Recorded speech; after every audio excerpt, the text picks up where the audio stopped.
maingat.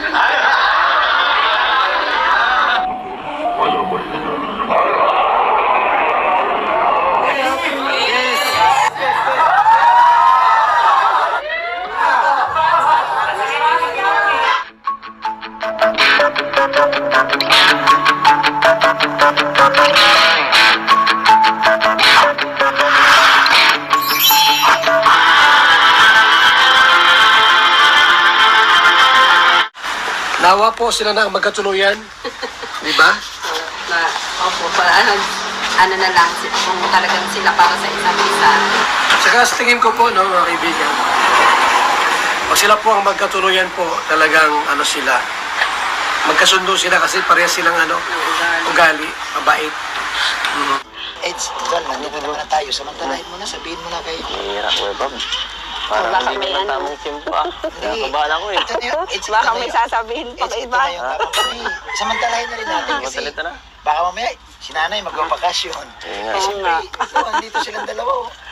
Lakasan mo lang yung loob mo. Kaya yan. Mas maganda yung nagsasabi na ng maaga. Oo, tama rin. Malaking pag-asa. Eds, mukhang mukhang... Mas mahirap yung tinatago yung... Ay, yun pa. Nako. Sabihin mo. Hala. Sige po. Samantala. Ano na itay, ito po, huwag niyo po sanang mamasamin na yung pag-ano ko po kaya nung kay Biancy, pag-aalaga, sana po hindi niyo po sana okay lang po sa inyo yun. Saka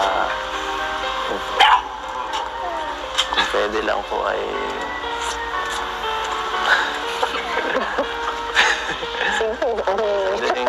Sabihin mo huwag kang huwag kang kabahan. Mas maganda yung nagpapaalam ng maayos. Itin mo na, total wala naman si Dr. Love dito. Idal tayo. Nakapanood na natin yung Dr. Love sa Sabihin mo na, para naman pagkakataon natin. Bira ang ganito Masama na. naman sabi kung ano nasa loob. Tsaka maganda ang mood nila ngayon dalawa. ito po kung ano lang po sana kung po sana kung pwede Sige na. Kaya mo yan. Sige na. ligawan ko po yung anak niyo. Sana all. Ano na, narinig mo na, sabi ni Eds? Oo. Basta kung anong gusto ni Beyonce naman, kung anong saksiya naman ng hindi naman kami. Kung anong nila, kami support lang kami. Hindi naman kami aliligawan. So, Ed, ano naramdaman mo na? Ano naramdaman Tsaka mo? Yung dalawa yan. Tsaka, Medyo na Wala na. bukasan. Nabasa-basa ikaw ba? nababas mo? Palakpak naman kayo dyan. Payag sila, Sa sila, Tsaka, payo malaking achievements kay Ido yan. na lang namin. Pag may problema, yung magsabi kayo ng Personal. Sila lang dalawa nakakaalam. mas maganda yung nagsasabi kasi yung nanguhula. Salamat po. Hindi, pero alam mo, masaya kasi ang mga magulang ni Beyonce talagang open sila na, Wala naman sa masaya sila na nagsasabi ng totoo. Mas maganda yung nagsasabi rin ng personal kaysa yung naglilihim na silang dalawa lang nakakaalam. Yun, tama naman. Bakit tayo si Beyonce ba walang binabanggit sa iyo? Wala man sinasabi. Basta masabi. Dapat ngayon, nakatawa din ni Bianca. Oo. Beyonce, ano mo, ipaliwanag mo rin sa magulang mo siya. Nagtatanong din siya sa sarili niya. So na, message na lang kay Ido. Oo nga, tama. Message mo kay Ido, dahil nagsabi si Ido sa inyo. Anong message niyo po kay Ido? Siyempre, may message yung magulang Oo. ko. Siyempre, hindi naman po pinagpaalam na. Dapat ano lang, sa akin lang, sana kasi si Beyonce baga, hindi pa naman niya parang syempre first na ganyan. Mahirap yung masasaktan, gano'n. So na, ang ibig mo sabihin, ingatan ni Ido. Sana ingatan niyo yung Eds, ano masabi mo, Eds? Ha? Ano masabi mo? Ang sabi ko? Siyempre, hindi naman sasaktan. Saka, friends pa lang daw eh. Wala pa eh. Ikaw, Tay, anong message mo kay Ido? Dahil narinig mo yung pahiwatig ni Ido sa'yo. Sa akin, walang problema yun kasi dumaan din ako dyan sa ganyan. Galing. Basta, ang importante, nagpaalam. Ayun. Kung may Kung talagang may tsatsagaan niya, ay makukuha yung gusto. Ay, grabe. Grabe.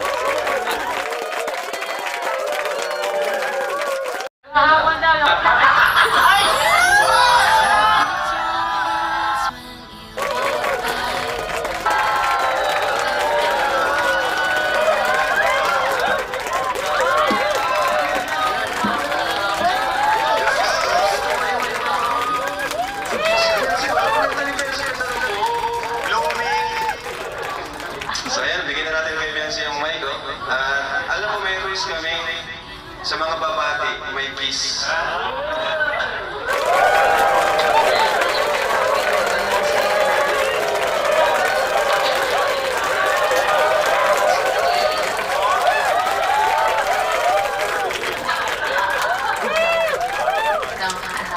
Gusto ko lang batiin ka na happy birthday.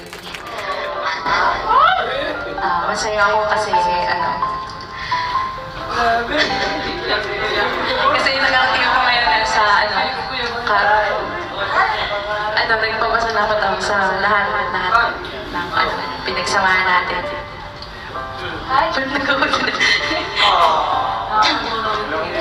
Yun ang wish ko lang na sana palagi kang gabayan ni Lord sa lahat ng lakad mo pag nag-discount sa mga Kapin mo na!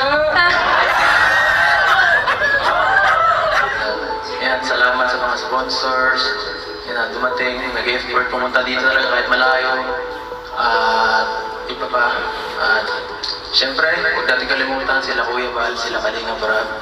Kung wala naman sila, wala naman Kalinga pwede dito.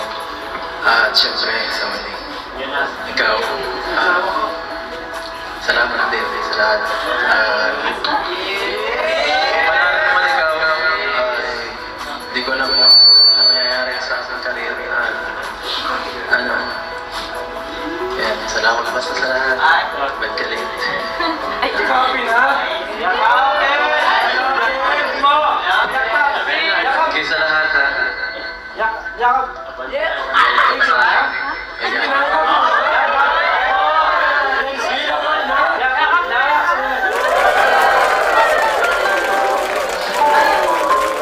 Wala, mahina.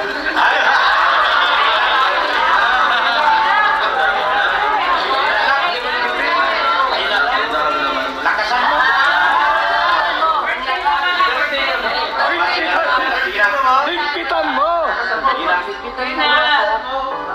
Yakap! Ano ba dapat?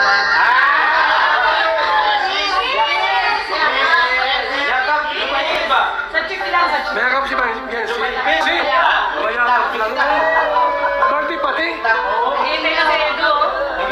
Yakap na! Bibigyan na kita. Bibigyan na kita. Sige. Nice!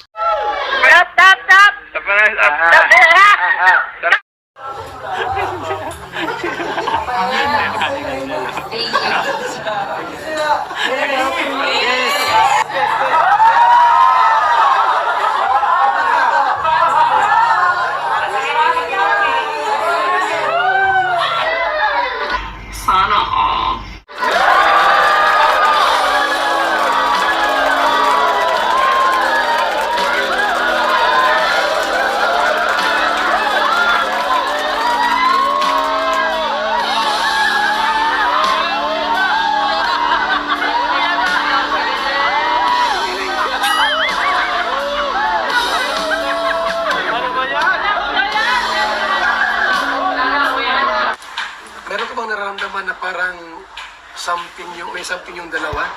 Parang nagkalapit na yung kanilang damdamin? Meron bang napansin na gayon dito?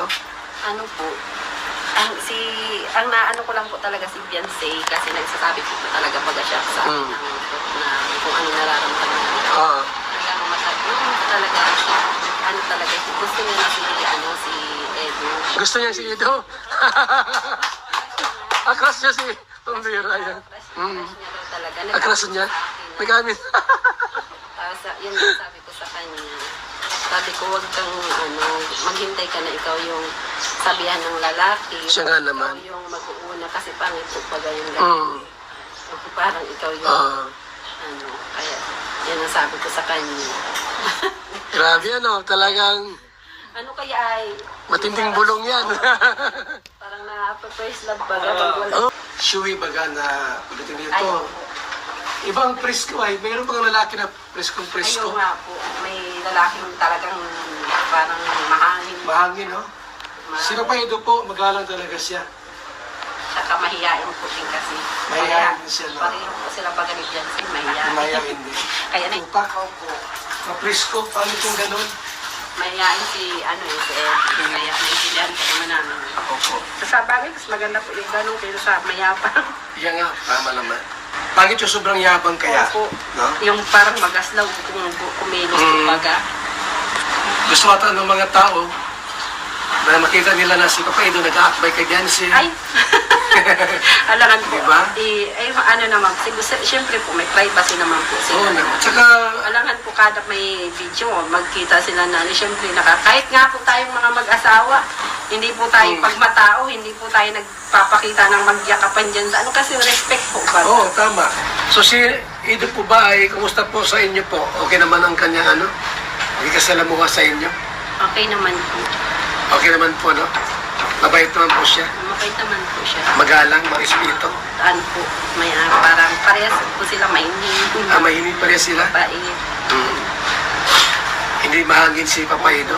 Ayoko din po nung mga magaslaw, mga mahangin. Siya nga naman, no? Yung wala sa lugar yung pag kumikilos. Kasi parang may iba na pag ganun. Kung sakali po, siyempre 18 na, 18.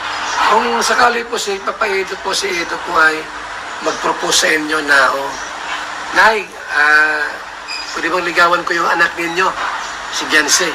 Ano po, okay lang ba sa inyo na ligawan ni Edo or hindi pa pwede? Ay, pag pag niligawan niya, sabi ko nga po, sinabihan ko na po si Beyonce, sabi ko, kung may maniligaw sa'yo kahit sino, na basta magpapaalam sa amin magulang kung talagang manliligaw. Kasi Yun. hindi naman po kami pipigilan kung ano po ba yung Basta ako, dito sa loob ng bahay, may magliligaw kasi ang bakit po baga pag nagliligaw dyan sa gilid-gilid, sabi ko, So nga naman, nakikita sa'yo ng tao, parang wala kang respeto sa parang mawawalan sila ng respeto sa iyo sa labas ka lang. Kasi ako laki ako, sabi ko, pinikwento po yung po na sa loob ng bahay nililigawan, alam ng magulang, Siya nga. alam po ng magulang. Sabi ko, wag ka nang gagaya sa iba na sa Facebook, nagsasagutan na. Yun, tama. Wala kang kontra po, halimbawa ganito. Magsabi si Papa Edo, si Eds na, Nay, total 30 plus na ako. Yung anak niyo po ay 18 pa lang. Baka naman kahit 1 year na paghahanda para makaipon-ipon, di ba? Yung sa kasal, asikasuhin namin. Gano'n. Kung baga sa po, kahit nag-iiskwela siya, kahit mag-asawa sila, tuloy pa rin yung pag-iiskwela. Okay lang po sa inyo yun? Na kahit si Beyonce ay nag-aaral pa din, pero nag-iiskwela. Kasi marami kasi agam-agam. Ha? Nasa kanila po yan. Kasi maraming takot ay, baka kamo sabi nga ni Papa Edo, marami daw gwapo sa lako. Ay, sa ano naman po baga? Pag mahal mo ba po baga ang isang tao, kahit na makakita ka ng sobrang gwapo pa, pag yun ang mo sa mahal mo, focus mo, parang yun ang pinaka po. Ayun, yun ang maganda raw na. Siya po baga. Kahit na may edad na si Papa Edo, kasi 30 plus na rin po Pag siya. talagang doon mo, yun ang gusto mo. Para sa iyo, yun ang pinakagwapo. Minsan ba narinig mo si Beyonce dyan sa loob na nagsalita, halimbawa si Papa Edo po ay ilang araw hindi dumalaw dito. Mayroon bang time na sinabi ni Beyonce, ba't wala pa si Papa Eds, si Eds? Mayroon bang gano'n minsan? Masabi yan, namimiss ko na siya, pero yung nagpapadala. Tapos, mayroon bang tanong na bakit mahal mo, gusto mo ba si Edo? Mayroon bang gano'n na? Opo. Ano sagot ni Beyonce? Hindi, natawa na lang po. Natawa na lang? Lalo na pagkapatid niyang maliit ang nag-aano sa kanya, natatawa siya. Gwapo naman si Papa Edo, siya mabait Na ano ang mensahe niyo po kay Papa Edo? Kung sakali po na nanood ngayon sa video ito, ano po ang mensahe niyo po sa kanya, kay Edo po? Ang ano ko lang, mensahe ko lang ay sana marami ka pang matulungan na taong naghihirap, saka sana tumagal pa ang pagsasama nyo ng EDC. Saka lagi lang kami narito ng pamilya na Beyonce para sumuporta sa inyo. Gusto natin itong Mas, gift. Ang may dami sasabihin nito. ka? May sasabihin ka? Let's go!